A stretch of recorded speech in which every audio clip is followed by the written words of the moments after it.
Hello friends. आज हम बात कर रहे हैं fixed deposit versus mutual fund. जी हाँ दोस्तों, आज हम फिक्स्ड डिपॉजिट और म्यूचुअल फंड के बारे में डिटेल में एनालिसिस करेंगे। दोनों क्या होते हैं, दोनों का कैसे बनते हैं, कितना रिटर्न आता है, दोनों में क्या रिस्क है, क्या रिवॉर्ड है और दोनों का टैक्सेशन किस प्रकार होता है। जी हाँ दोस्तों, सबसे पहले हम बात करें कि फिक्स्ड डिपॉजिट कहाँ बनती है। फिक्स्ड डिपॉजिट आप किसी भी बैंक में फाइनेंशियल इंस्टीट्यूशन में बना सकते हैं और म्यूचुअल फंड आपको असेट मैनेजमेंट कंपनी होती है, कुछ फंड हाउस होते हैं, वहां पे आप म्यूचुअल फंड में इन्वेस्ट कर सकते हैं।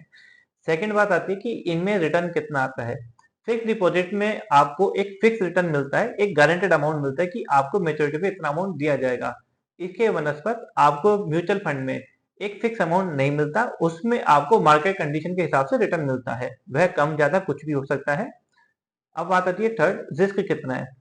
एफडी में आपको कुछ रिस्क नहीं होता है, लेकिन म्यूचुअल फंड में एक रिस्क रहता है क्योंकि उसमें पैसा शेयर मार्केट में इन्वेस्ट होता है, इसलिए मार्केट कंडीशन प्रिवेल करती है, उस हिसाब से आपका जो पैसा है वह किस रिटर्न पे आएगा कोई उसकी सर्टेनिटी नहीं रहती है। उसके बाद देखा था lock in period. Fix deposit आप एक पीरियड के लिए बनाते हैं, मान लीजिए 3 साल, 2 साल, 1 साल, 5 साल, लेकिन म्यूचुअल फंड में ऐसा कोई लॉक इन पीरियड नहीं होता है।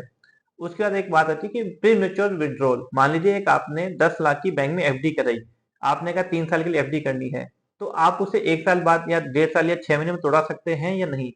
फ्रेंड्स, आप उस एफडी को तोड़ा सकते हैं, प्री मेच्योर विड्रॉल कर सकते हैं, लेकिन उसमें आपको कुछ इंटरेस्ट की पेनल्टी पे करनी पड़ती है, तो ये आप उसे ऐसा कर सकते हैं।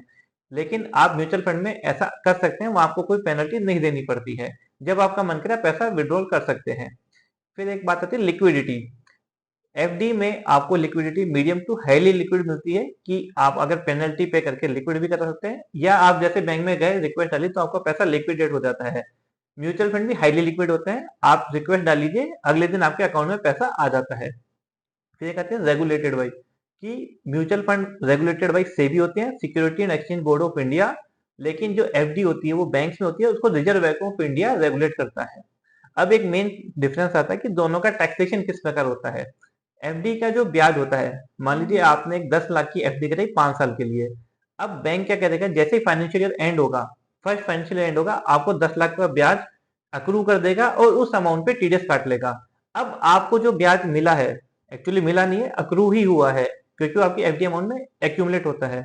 तो आपको उस अक्रू हुए ब्याज को अपनी इनकम टैक्स रिटर्न में शो करना है, और आप जिस भी स्लैब में फॉल करते हैं, 10%, 20% या 30%, मान लीजिए 30% में फॉल कर रहे हैं, तो आपको 30% की रेट से इनकम टैक्स पे करना पड़ता है।